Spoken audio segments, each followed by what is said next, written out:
What's up, everybody? It's the homie Truth Teller, the street reporter. And as you can see, it's early in the morning. Truth Teller finna get ready and get up out of here. I did some exclusive interviews. I think that's gonna shock the culture up, gonna shock the landscape up. I had to bring Shark on Land back. I want to be honest with you. I think the interview me and Shark on Land did was the best one I ever did with him. He opened up more than I thought he would. He let me know he seen that paperwork where L.A. Capone allegedly said somebody from O Block shot him.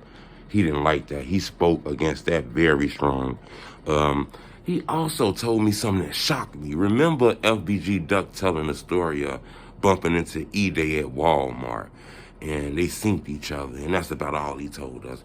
Well, Shark on Land broke that whole incident down exclusive, step by step. Shark talked about a lot of shit from FBG Young Casino video to all the trending topics. I want to be honest with you. I was shocked at every answer that Shark gave me.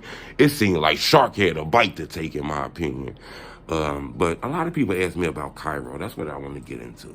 To be honest with you, I think Kyro is one of those guys that's big in the drill culture without rapping. Remember, when it comes to ranking in the drill culture, some people be ranked high that don't even got songs and shit. You know, he one of the guys that I believe, you know, at the moment is one of the top faces of the drill culture, even though he don't rap.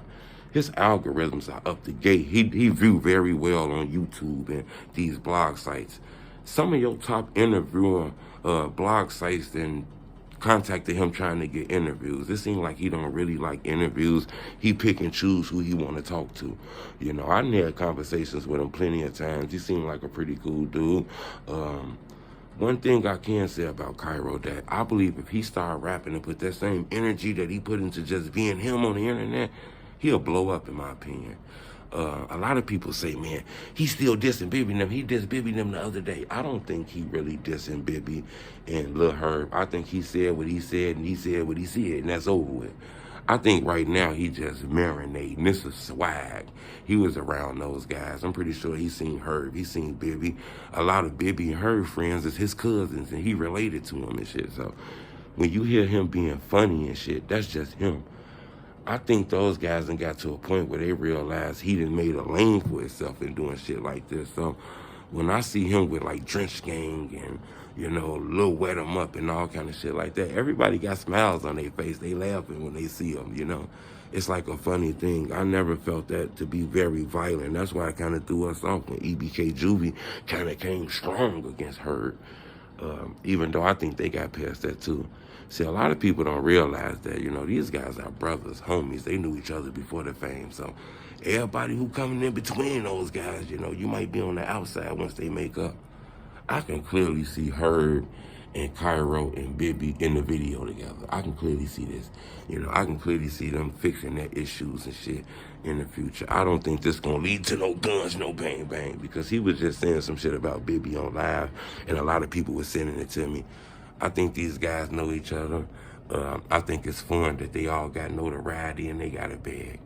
Ain't been no murders, ain't been no slapping up or none of that shit between them, and they done seen each other. So, you know, this a whole different thing in my opinion.